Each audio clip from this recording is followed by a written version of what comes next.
அஸ்வின்ஸ் இனிப்பு காரம் பேக்கரி மற்றும் செல்வ உணவகம். கடந்த 2011ஆம் ஆண்டு விஜயலட்சுமி என்ற புகார்தாரர் அளித்த புகாரின் அடிப்படையில் பதிவு செய்யப்பட்ட வழக்கில் இன்றைய தினம் அண்ணன் சீமான் அவர்கள் விசாரணைக்கு ஆஜராக வேண்டும் என்று வலசரவாக்கம் காவல்துறை ஆய்வாளர் ஒரு அழைப்பாணை அனுப்பியிருந்தார். அந்த அழைப்பாணையின்படி இன்று அண்ணன் சீமான் அவர்கள் ஆஜராக இயலவில்லை. ஏனென்றால் இதே வழக்கில் புகார்தாரர் ஏற்கனவே 2 முறை இந்த மனுவை, அவர் கொடுத்த புகார் மனுவை நான் வாபஸ் வாங்கிக் கொள்கிறேன் என்று எழுத்துப்பூர்வமாக இதே காவல் நிலையத்தில் அளித்திருக்கிறார். அதோடு மட்டுமல்லாமல் கடந்த செப்டம்பர் 2023 ஆண்டில் சரி அதாவது செப்டம்பர் மாதம் 2023 அந்த ஆண்டிலே இதே காவல் நிலையத்தில் அழைப்பாணை, இதே வழக்குக்காக அழைப்பாணை அனுப்பப்பட்டு அண்ணன் செந்தமிழ் சீமான் அவர்கள் இந்த காவல் நிலையத்தில் ஆஜராகி கிட்டத்தட்ட 3 மணி நேரம், அப்போது இருந்த உதவி ஆய்வாளர், அப்போது இருந்த ஆய்வாளர் அவர் முன்னிலையில், அப்போது இருந்த டிசியினுடைய தலைமையில் 3 மணி நேரம் வந்து விசாரணை நடைபெற்றது. 3 மணி நேரம் தன்னுடைய முழு ஒத்துழைப்பையும் அண்ணன் சீமான் அவர்கள் அளித்தார். அது மட்டுமல்லாமல் அவர் தரப்பு விளக்கத்தையும் எழுத்துப்பூர்வமாக நாங்கள் வந்து அளித்தோம். அதன் பிறகு கிட்டத்தட்ட 1.5 வருடம் கழித்து மீண்டும் விசாரணைக்கு வர வேண்டும் என்று இந்த சம்மன் அளிக்கப்பட்டிருக்கிறது.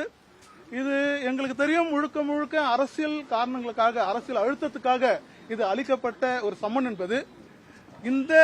அதாவது உயர்நீதிமன்றத்திலே இந்த வழக்கை ரத்து செய்ய கோரி அண்ணன் சீமான் அவர்கள் வந்து தொடர்ந்த வழக்கின் தீர்ப்பின் அடிப்படையில் அந்த தீர்ப்பை எதிர்த்து, உயர்நீதிமன்றம் அளித்த தீர்ப்பை எதிர்த்து உச்சநீதிமன்றத்திலே அண்ணன் சீமான் அவர்கள் மேல்முறையீடு செய்த வழக்கு SLP, அந்த வழக்கு உச்சநீதிமன்றத்திலே வெகு சில நாட்களிலே விசாரணைக்கு வர உள்ளது.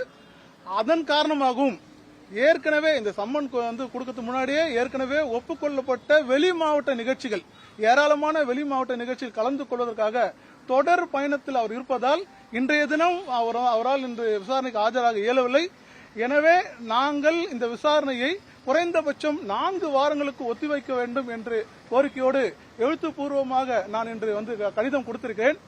அதை பெற்றுக்கொண்ட ஆய்வாளர் அவர்கள் அதன் பிறகு நாங்கள் வந்து துணை ஆணையர் திரு அதிவீரபாண்டியன் அவர்களையும் சந்தித்தோம். அவர்களும் இந்த கடிதத்தினுடைய அந்த காரணங்களை கேட்டுக்கொண்டு நாங்கள் கொடுத்த கடிதத்தை பெற்றுக்கொண்டார்கள்.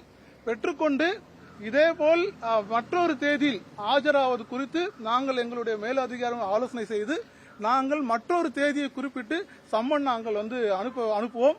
இது பற்றிய தகவல்கள் உங்களுக்கு பின்னால் தெரிவிக்கப்படும் என்று உறுதி அளித்திருக்கிறார். இல்ல அப்படி எதுவுமே சொல்ல. உயர்நீதிமன்றம் இது 2011 இருந்து வந்து பெண்டிங்ல இருக்கிற வழக்கு. உயர்நீதிமன்றம் உடனடியாக இவர்கிட்ட தனிப்பட்ட விசாரணை நடத்த வேண்டும் சொல்லவில்லை. உயர்நீதிமன்றத்தின் உத்தரவு 12 வாரங்களுக்குள் குற்றப்பத்திரிகை தாக்கல் செய்யுங்கள் என்பதுதான். 12 வாரங்களுக்குள் குற்றப்பத்திரிகை தாக்கல் செய்ய வேண்டும் என்பது. ஆகவே உயர்நீதிமன்றத்தினுடைய உத்தரவின் அடிப்படையில் இது வந்து விசாரணை என்பது கிடையாது. ஒரு குற்றச்சாட்டு, அந்த குற்றப்பத்திரிகை மட்டும்தான் வந்து தாக்கல் பண்ண சொல்லியிருக்காங்க. இந்த உயர்நீதிமன்றத்தினுடைய இம்ப்யூண்ட் ஆர்டர் சொல்லுவோம், அதாவது எந்த நீதிமன்றத்தினுடைய குறை சொல்லத்தக்க வந்து உத்தரவு தான் அந்த இம்ப்யூண்ட் ஆர்டர். அதாவது இந்த உயர்நீதிமன்றத்தை உத்தரவை எதிர்த்து, ஏனென்றால் எங்களுடைய வாதங்கள் அங்க வந்து மேல் முறையீட்டுக்கான வந்து வலுவான வாதங்கள், உச்சநீதிமன்றத்திலே வலுவான வாதங்கள், உச்சநீதிமன்றம் பல்வேறு தீர்ப்புகளை சொல்லியிருக்கிறது. இது போன்ற வழக்குகளே வந்து ரத்து செய்யப்பட வேண்டும்.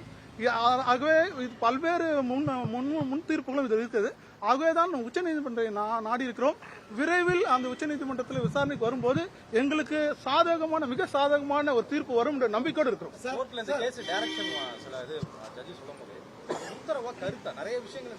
இல்ல அது உண்மையில கருத்து தான். இது இது ஒரு முக்கியமான கேள்வி. நான் இதை தெளிவு பண்ணுன்றதுதான் எங்களுடைய நோக்கமே.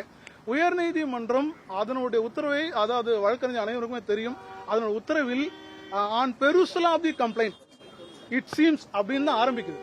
அதன் பிறகு 23ஆம் தேதி 23ஆம் ஆண்டு வந்து கொடுக்கப்பட்ட மற்றொரு வந்து கம்ப்ளைண்ட் சொல்லும் போது செயின் ஆஃப் அலிகேஷன்ஸ் அப்படின்னு தான் சொல்லுது. அலிகேஷனாலே குற்றச்சாட்டுகள் தான், நிரூபிக்கப்படாத விஷயங்கள் தான் குற்றச்சாட்டுகள்.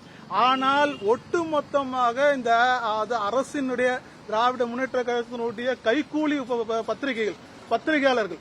ஆனால் உயர்நீதிமன்றம் ஒட்டுமொத்தமாக அண்ணன் சீமான் அவர்கள் மீது அதாவது ஒரு விசாரணை, முழு விசாரணை நடைபெற்று அவர் குற்றம் புரிந்தார் என்று நிரூபிக்கப்பட்டது போலவே ஒரு பொய்யான தகவலை திரிச்சு அந்த தகவல் வெளியிடப்பட்டது.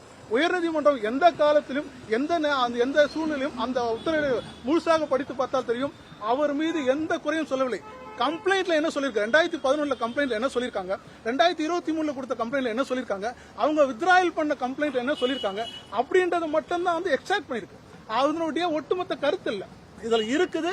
ஆகவே இது நாங்க அவங்க ஆட்டோமேட்டிக்கா வித்ரா பண்ணிட்டாங்கன்றதுக்காக ஆட்டோமேட்டிக்கா இதை நான் ரத்து செய்ய முடியாது. ஆகவே அதை ஏற்றுக்கொள்ள முடியாது.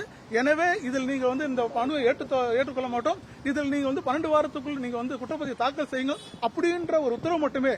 ஆனால் வெளியிலே திரித்து போடப்பட்ட செய்தி, உயர்நீதிமன்றம் ஒரு முழுமையான விசாரணை நடத்தி, சாட்சிகள் கூண்டில் ஏறி விசாரணை நடத்தி ஒரு ஃபுல் பிளட்ஜ் ட்ரையல், அதன் பிறகு அவர் இந்த உண்மையை கண்டுபிடித்தா போல் அப்படியான ஒரு திரிபுவாதத்துடன் அந்த செய்திகள் பரப்பப்பட்டன. செய்திகளை உடனுக்குடனும் துல்லியமாகவும் தெரிந்து கொள்ள சப்ஸ்கிரைப் பண்ணுங்க.